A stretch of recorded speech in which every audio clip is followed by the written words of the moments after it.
Madam लगातार media दिखा रही है कि टेंट तंबू खाली हो गए हैं, लोगों का फीडबैक भी आ रहा, गांव से कह रहे हैं कि ऐसी खबरें आ रही हैं।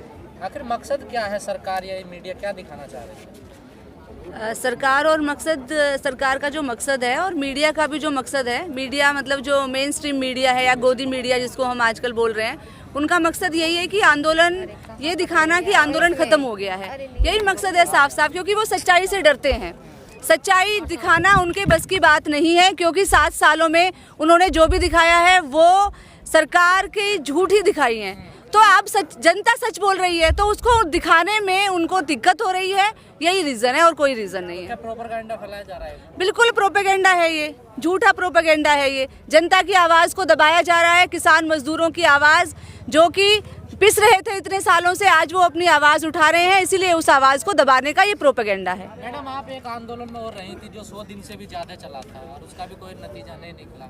इस आंदोलन में भी आप लगातार है पहले दिन से, इसका भी क्या रिजल्ट क्या नज़र आ रहा है आपको? क्या ये भी आंदोलन उसी तरफ जा रहा है क्या? देखिए, कोई भी आंदोलन होता है ना, उसका नतीजा ज़रूर निकलता है, और जो आंदोलन पिछले साल 100 दिन तक जो आंदोलन चला उसका नतीजा भी निकला है। और उसका नतीजा ये है कि इस देश की महिलाओं ने भी बता दिया कि सरकार चाहे कितने भी काले कानून लेके आए, लेकिन सरकार इतनी आसानी से उन कानूनों को इस देश में लागू नहीं कर सकती है। तो अब ये जो आंदोलन यहाँ पर चल रहा है, इसको भी लगभग 100 दिन होने वाले हैं। 3 महीने पूरे हो जाएंगे कुछ दिन में, और 26 तारीख को हो जाएंगे, 3 महीने पूरे हो जाएंगे। तो अब लेकिन ये जो आंदोलन है, इसने भी बहुत बड़ी जीत हासिल की है।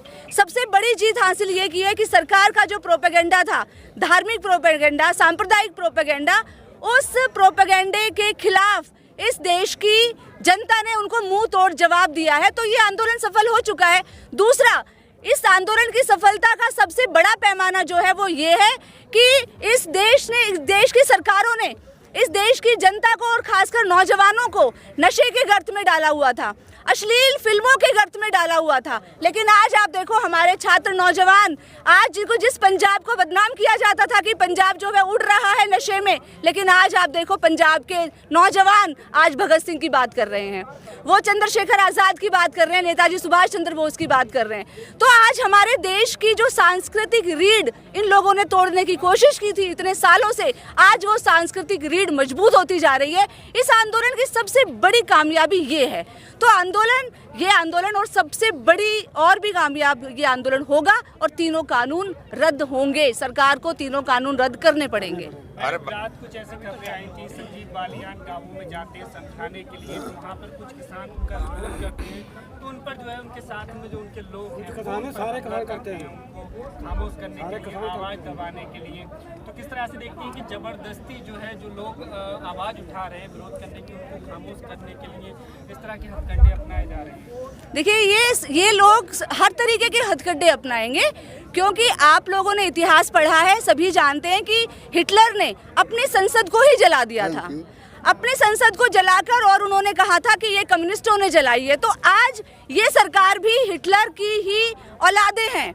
ये लोग शहीद आजम भगत सिंह को अपना आदर्श नहीं मानते, ये नेताजी को अपना आदर्श नहीं मानते, ये लोग हिटलर को अपना आदर्श मानते हैं। और झूठ फैलाना, हिटलर के जो मंत्री थे उन्होंने कहा था कि इतने बार झूठ बोलो कि लोगों को वो झूठ भी सच लगने लगे।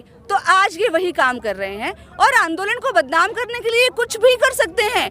इसीलिए हमें तैयार हो जाना चाहिए। अगर ये संसद को भी आग लगा दे हिटलर की तरह, तो कोई बहुत बड़ी बात नहीं होगी।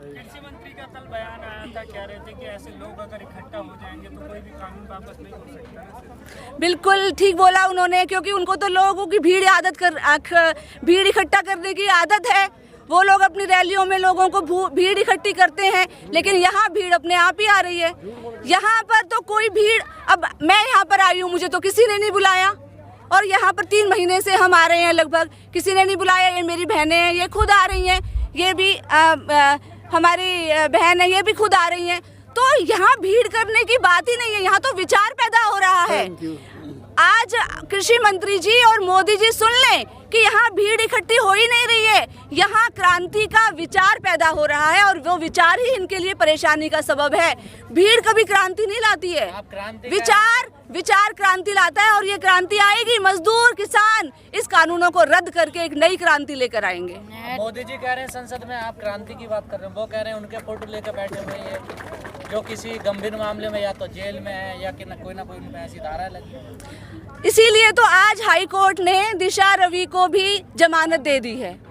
इनकी झूठों के देख लो आप लोग खुद ही देख लो कि इनकी झूठों पर कितने पर्देफाश हो रहे हैं। और दूसरी बात ये है कि ये किसान आंदोलन है, ये किसान है, इस देश की जनता है, ये सिर्फ कृषि कानूनों के खिलाफ ही लड़ेंगे।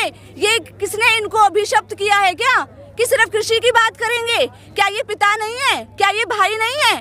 क्या ये इस देश के नागरिक नहीं है? अगर इस देश के किसी भी नागरिक के साथ ये सरकार अपराध करती है, अगर अन्याय करती है, तो उसके लिए भी आवाज उठाई जाएगी। तो उठाते कहाँ हैं ये तो अपने लिए आए ना। आवाज तो सरकार को परेशानी तो यही हो रही है ना कि कृषि कानूनों के खिलाफ का आंदोलन था। अब यहाँ बात तो हो रही है बेरोजगारी की भी, यहाँ बात हो रही है कि शिक्षा नहीं मिल रही है लोगों को, यहाँ बात हो रही है कि जी एक दिन में 97 महिलाओं के साथ बलात्कार क्यों हो रहे हैं, ये सरकार क्या कर रही है। यहाँ डीजल जो महंगा हो रहा है, पेट्रोल महंगा हो रहा है, उसके खिलाफ यहाँ आवाज उठ रही है। तो परेशानी तो इनको इस बात की है कि ये लोग कृषि कानूनों तक ही सीमित क्यों नहीं रह रहे हैं। सिर्फ कृषि कानूनों की बात करें तब तो सरकार खुश है, लेकिन यहाँ बातें तमाम परेशानियों की हो रही है, क्योंकि आज जनता घुट घुट कर जीने पर मजबूर है, हर तबका। लेकिन मैडम सरकार का स्टैंड तो क्लियर लग रहा है कि वो कानून तो वापस नहीं करेगी, संशोधन करने के लिए वो तैयार है, जो वो कह रहे हैं बार बार। तो आप किसानों के पास आगे क्या रणनीति, आगे क्या करने? तो किसानों का स्टैंड भी बिल्कुल क्लियर है।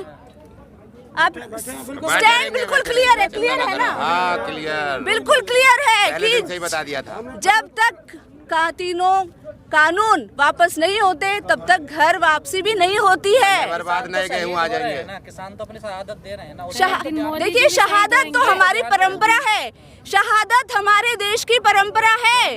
हमने अन्याय के खिलाफ शहादत दी है, हमने अत्याचार के खिलाफ शहादत देनी सीखी है। हमारा देश शहीदों का देश है। आज हम यहाँ शहीदों को नमन कर रहे हैं।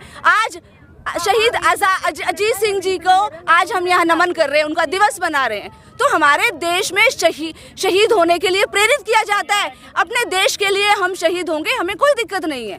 और भी पता नहीं कितने किसान शहीद होंगे। हरियाणा के कृषि मंत्री जेपी दलाल कहते हैं कि ये किसान घर पे होते तब भी मर जाते। इस बेशर्मी, इतने बेशर्म बयान के अलावा आप उनसे क्या उम्मीद कर सकते हैं? ये लोग सिर्फ बेशर्मी भरे बयान देने के लिए है, इनको आम जनता से कोई लेना देना नहीं है। ये सिर्फ टुकड़खोर हैं, ये पूंजीपतियों के टुकड़ों पर पल रहे हैं। और इनका कोई भी स्टैंड नहीं है। इनका कोई भी देश के प्रति, अपनी जनता के प्रति कोई इनकी जवाबदेही नहीं है, कोई जिम्मेदारी नहीं है।